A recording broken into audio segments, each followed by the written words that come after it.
The American presidency is a great and powerful office, but it is not all-powerful. It depends most of all upon the will and the faith and the dedication and the wisdom of the American people.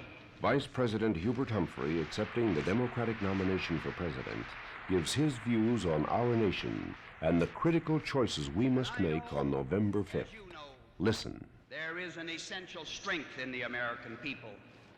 I call you, the American people, not to be of one mind, but to be of one spirit. I call you, the American people, not to a life of false security, false promises and ease, but to a new sense of purpose, a new dedication, and a new commitment. I am keenly aware of the fears and the frustrations of the world in which we live. It is all too easy, isn't it, to play on these emotions? But I do not intend to do so. I do not intend to appeal to fear, but rather to hope. I do not intend to appeal to frustration, but rather to your faith. I shall appeal to reason and to your good judgment. I call forth that basic goodness that is there. And I say to America, put aside recrimination and dissension. Turn away from violence and hatred. As it has been said, in the worst of times, a great people must do the best of things, and let us do it.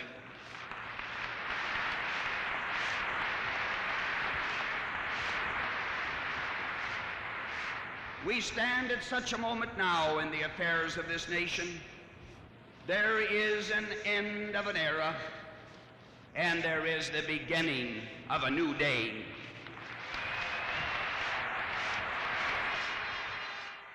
And that new day belongs to the people, to all the people, everywhere in this land of the people, to every man, woman, and child that is a citizen of this republic.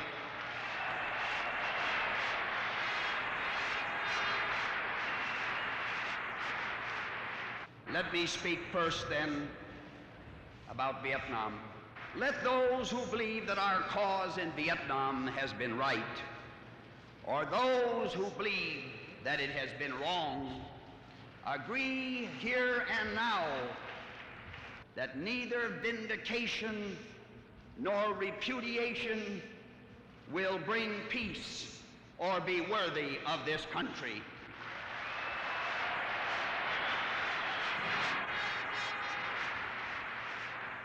The question is not the yesterdays, but the question is, what do we do now?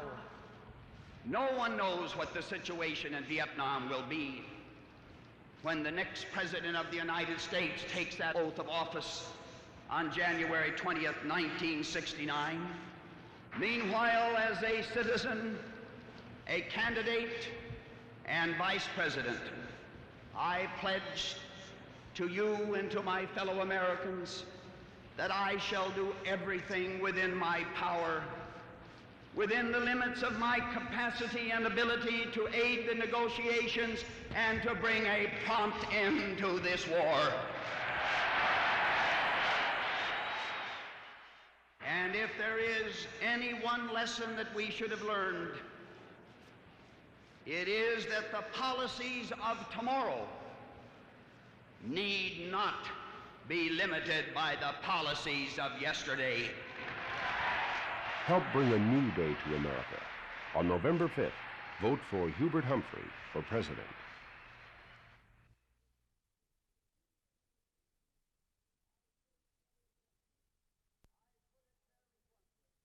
I put it very bluntly. Rioting, burning, sniping, mugging, traffic in narcotics, and disregard for the law are the advance guard of anarchy, and they must and they will be stopped. Accepting the Democratic nomination for president, Hubert Humphrey outlines his views on order, justice, and human rights. Listen. But may I say most respectfully, particularly to some who have spoken before, the answer lies in reasoned, effective action by state, local, and federal authority. The answer does not lie in an attack on our courts, our laws, or our Attorney General.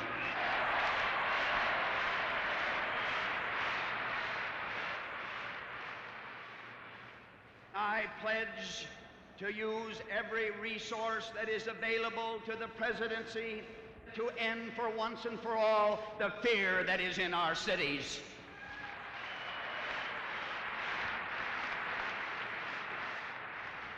Now let me speak of other rights.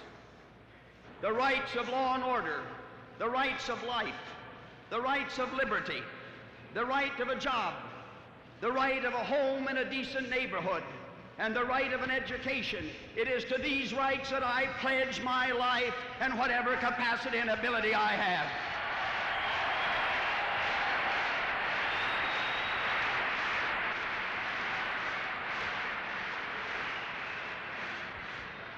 We are and we must be one nation, united by liberty and justice for all, one nation under God, indivisible with liberty and justice for all. This is our America.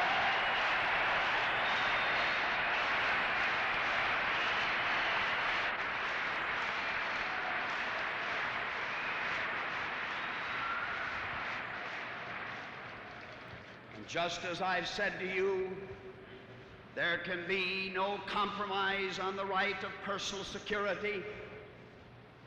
There can be no compromise on securing of human rights. If America is to make a crucial judgment of leadership in this coming election, then let that selection be made without either candidate hedging or equivocating. Winning the presidency, for me, is not worth the price of silence or evasion on the issue of human rights.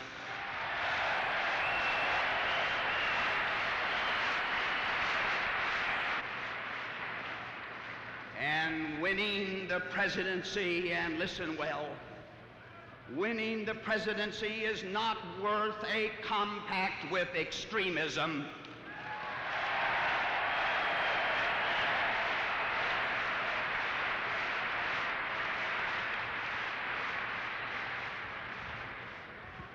I choose not simply to run for president. I seek to lead a great nation.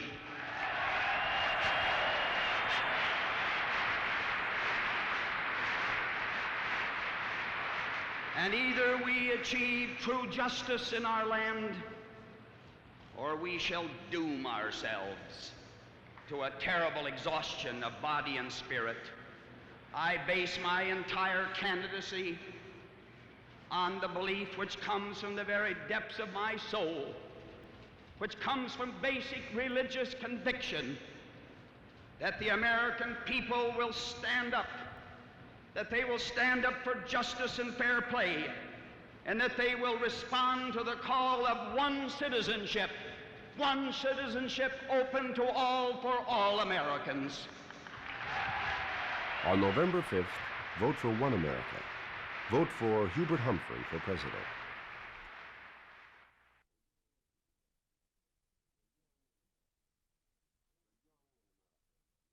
The young in America.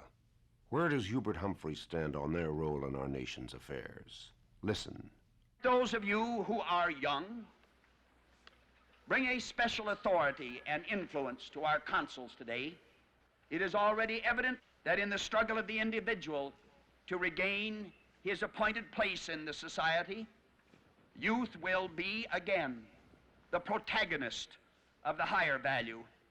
It is indeed then this deeper conflict which seems to me to underlie a great deal of restlessness throughout our nation and manifest on our campuses. Yes, a restlessness in this country and in other areas of the world.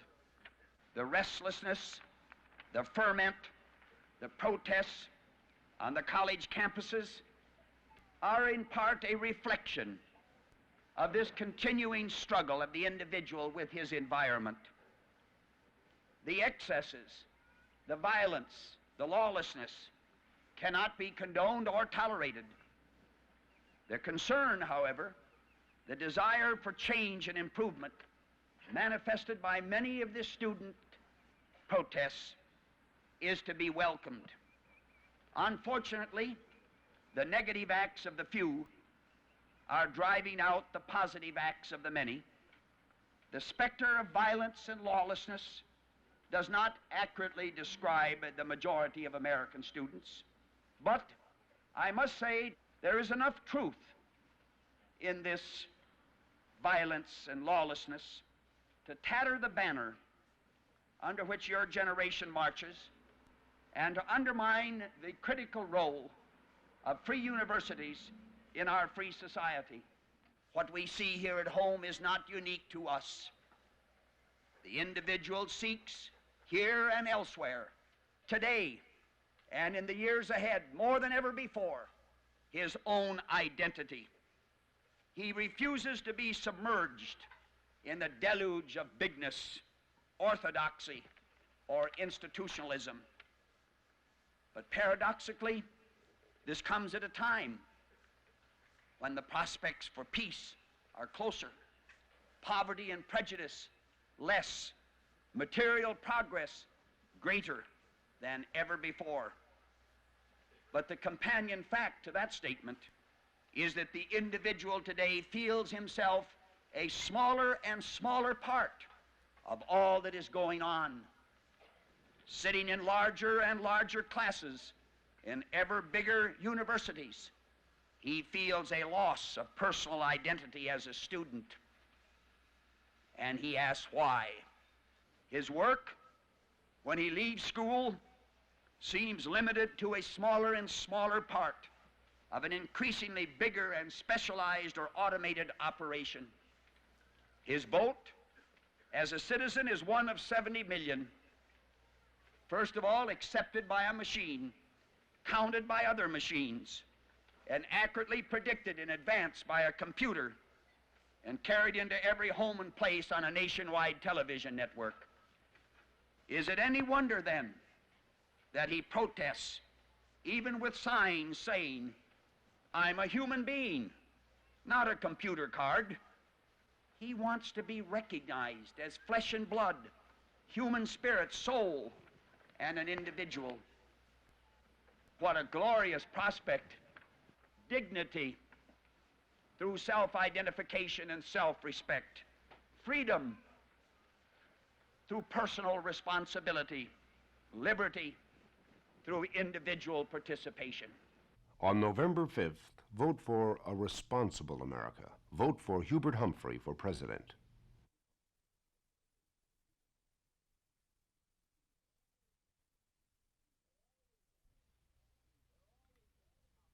There have always been the prophets of doom. There have always been those that told us that we couldn't make it. I think it's about time that we rallied around some who really understand what this country stands for and has faith in its future. The date, July 4th, 1968. The place, Independence Hall, Philadelphia. Vice President Humphrey discusses the rights of man. Listen. Ladies and gentlemen, we're going to have to decide whether this country is to be moved forward or to be moved anyway by the politics of fear and despair, which some people preach, or whether we're going to take our stand and move forward with the politics of hope and inspiration. Let's make up our mind to tell this nation and its doubters and its critics, to tell this world with its doubters and its critics of us, let's make it clear that our finest hour is yet to come, and we're unafraid. We're a people that are brave and courageous, compassionate and good, and we'll do what needs to be done for ourselves and mankind.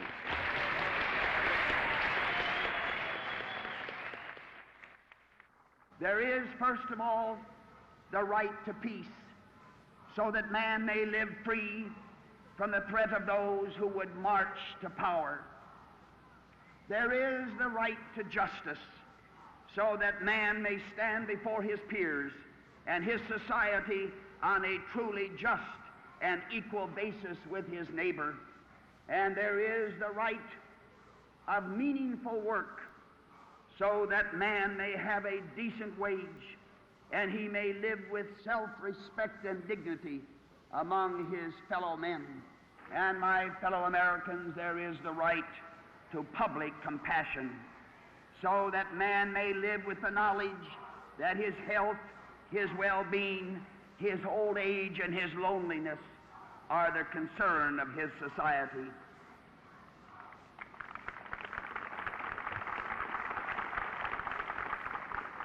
The right to movement and free association, so that man may freely move and choose his associates without coercive restraint. These are the rights of the 20th century that we make and seek to make secure in our own nation.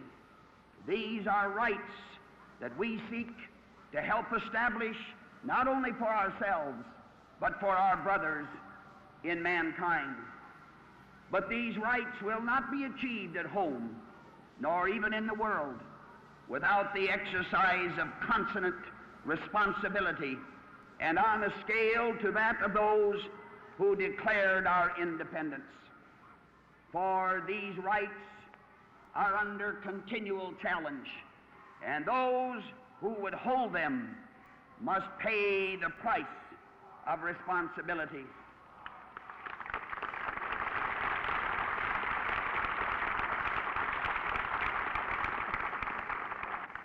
For my friends, it is human rights, people's rights, above all else, that should lie at the heart of our concern.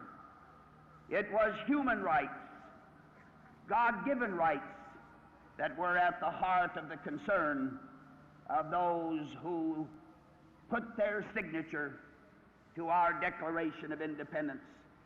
Now, only 8 years before the 200th birthday of this nation, I declare this nation's dedication to securing those rights, not only for ourselves, but, as the Declaration said, for that humanity of God Almighty, which is above nations and above institutions of government. Help bring a new day to America.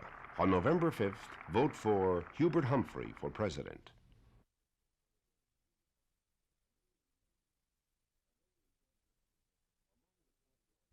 Among the candidates for president, only one has outlined a specific program for order and justice in America. Here is Vice President Hubert Humphrey speaking before the National Press Club in Washington, D.C. I propose that we draw up in this national election, in this year of decision, two agenda. First, the agenda of civil order, and an agenda for social justice, and that we pursue both simultaneously, relentlessly. Now, I put these items at the top of the agenda for civil order. First, the rioting in American cities cannot be condoned, cannot be tolerated, and it must stop.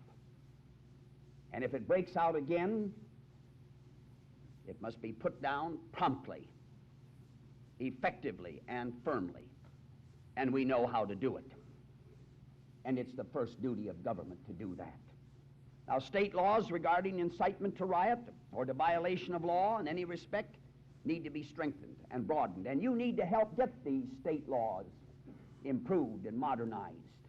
If there is looting and burning, it must be treated and punished according to the laws against stealing and arson. We do not want a federal police force. But the states and the local communities need and are entitled to generous help through federal funding of enlarged and better trained law enforcement agencies and personnel. I know I served as the mayor of a great city. I expanded the police department, I modernized it, and I enforced the law. I didn't theorize about it, I did it. Second, the federal, state, and local agencies must be organized in a massive, and I repeat, a massive effort to stop drug traffic in this country. Thirdly, councils for civil peace must be organized at the state and metropolitan level. It could and should provide a state community relations service designed to prevent violence and to gain community cooperation. And it could set up a coordinated early warning system so that coming disorders that people in the ghetto and the slums know about might be detected in advance. And it could and it must set up a central communication system vital to effective law enforcement. Now, these are some of the items, and only some, on the agenda of civil disorder, but more must be done. So there must be an agenda for social justice.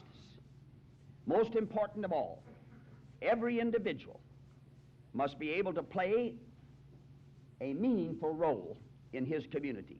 The survival of democracy's community depends on everyone having a sense of community, of belonging, of being a part of it. Now, this means devising new and creative procedures and institutions to permit, yes, to encourage direct citizen participation in the government processes. There is no choice today but to be tough-minded, hard-headed, and fair-minded about stopping crime and violence in this country. And there is no alternative to being tough-minded about establishing social justice in this country. That's what makes us Americans, to be able to do both, and to do that as rapidly as possible.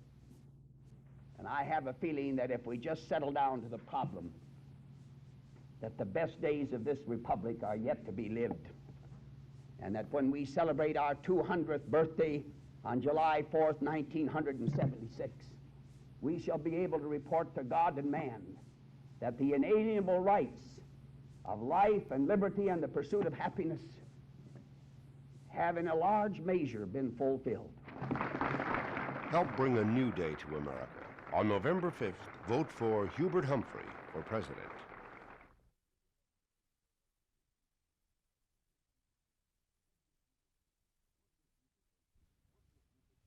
What does Hubert Humphrey stand for?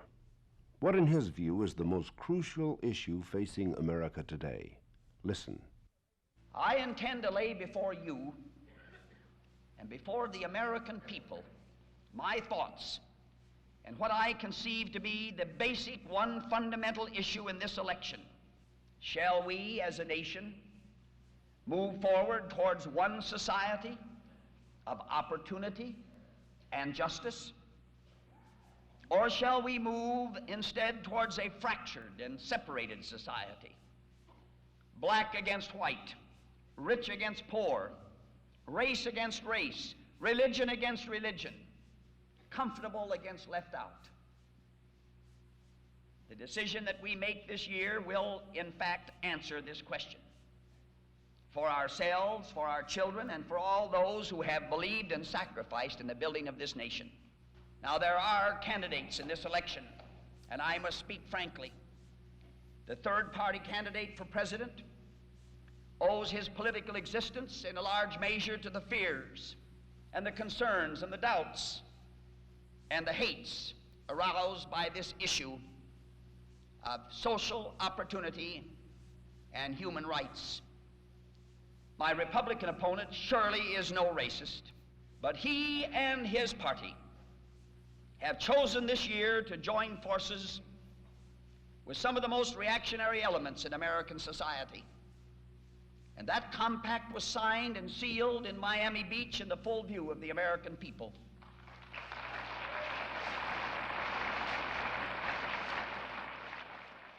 They've made a calculated decision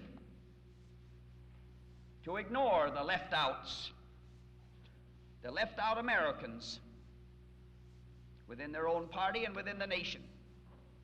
The opposition needn't have turned down that road. It needn't have turned from the road of justice and opportunity for all. They could have returned to the tradition of Lincoln, and I should have welcomed such a contest, because a great national election should be an educational process. as well as an hour of decision. But instead, we're not only confronted with third-party extremism, and that's what it is, but we are confronted with the old coalition, the old Republican reactionary coalition that has never looked ahead and that has always held America back. Are we to settle for hate and fear and separatism and division?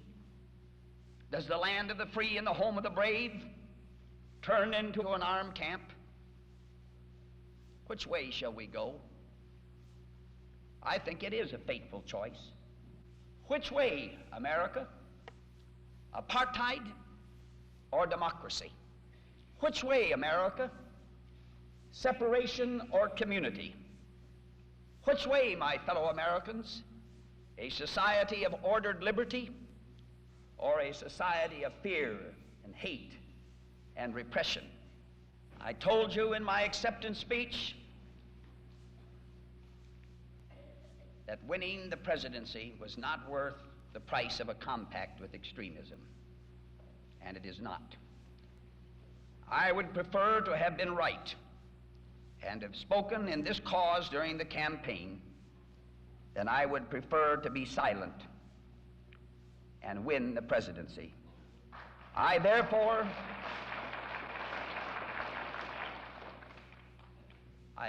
intend to make this election year a referendum, yes, a people's referendum on human rights and upon opportunity in America.